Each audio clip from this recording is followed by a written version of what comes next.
Salut et bienvenue à cette série de podcasts. Nous vous informons que nous allons aborder divers sujets.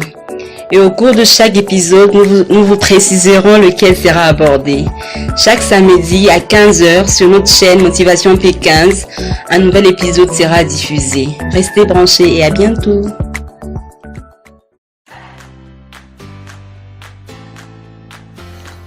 Nouveau podcast, épisode 4. Est-ce qu'il faut avouer son infidélité? Certaines personnes diront oui, d'autres diront non. Mais nous, dans ce podcast, nous vous donnons 2 raisons pour lesquelles il faut avouer son infidélité. Oui, ça dépend de vous. Si vous voulez, vous pouvez les appliquer.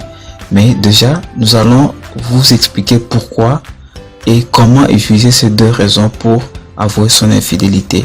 Suivez avec attention. Bonne écoute.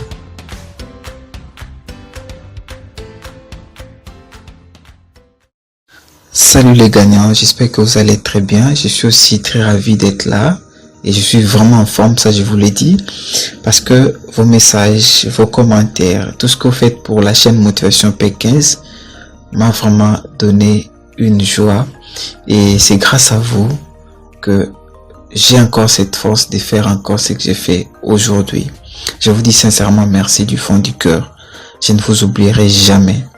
C'est pourquoi dans ce podcast, je partage avec vous 2 raisons pour lesquelles il faut avouer son infidélité.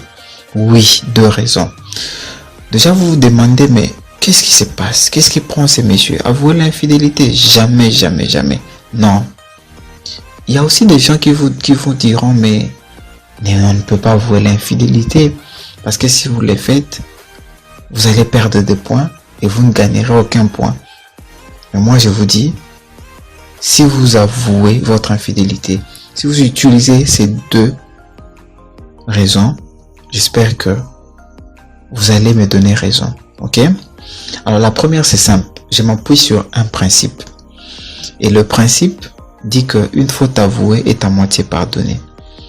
Ça nous renvoie à l'idée que oui, nous étions dans l'infidélité. Nous avons commis l'infidélité. Mais venons, ayons ce courage, approchons nos partenaires, essayons de leur partager ce que nous avons fait. Pour dire, par exemple, écoutez, à ton absence, ou bien pendant que tu faisais ceci ou tu faisais cela, j'ai pas pu supporter, j'étais allé faire une bêtise, et comme tu es une personne que j'aime beaucoup, je me sens coupable, et c'est pourquoi je viens juste te présenter mes excuses. Si tu peux vraiment me pardonner. Je crois que oui, ça fera mal. Ça va choquer le partenaire ou la partenaire. Mais vous aurez une excuse. Donc, sur ces principes, je crois que si vous l'utilisez, vous allez me donner raison. Oui, vous allez me donner raison.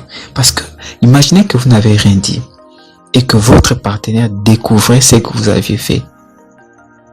Vous connaissez la suite? C'est ça, non? Vous connaissez la suite? Ah, ok. D'accord. Alors, la deuxième raison, c'est que lorsque vous avouez l'infidélité, vous montrez déjà ce que vous êtes, qui vous êtes vraiment. Et déjà, ça rassure la personne. La personne sait que oui, j'ai un partenaire qui est infidèle, j'ai un partenaire qui fait ceci, qui fait cela. Et je crois que si votre partenaire vous aime, il ou elle ne va pas vous abandonner à cause de cela.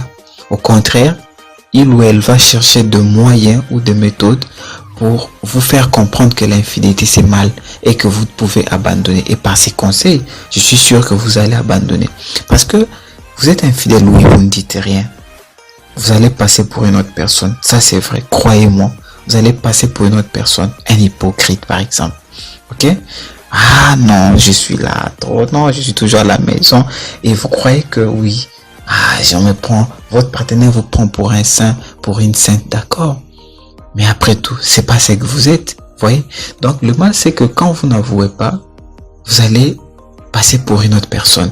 Et ça ne va pas vous arranger. Vous serez inquiet ou inquiète dans votre relation. Alors c'est pourquoi moi je vous conseille de penser à avouer votre infidélité. Donc il y a 2 raisons.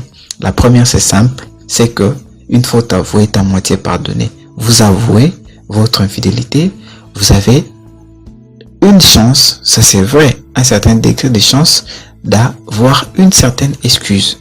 Voilà, c'est normal.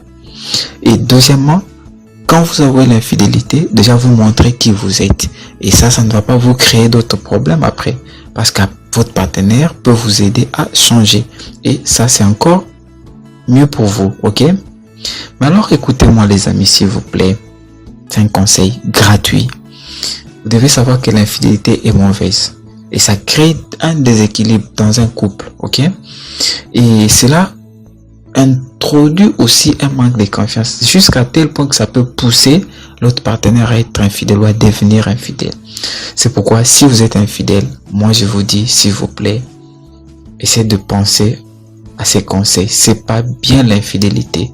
Imaginez que vous êtes par exemple un gars et que votre sœur, on lui faisait ce que vous faites à votre partenaire ou à votre femme.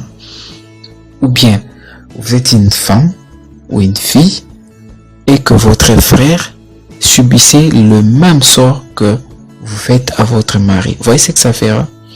Donc, l'infidélité est mauvaise. Alors, ne faites pas ça, s'il vous plaît. Voilà donc ce que je voulais partager avec vous.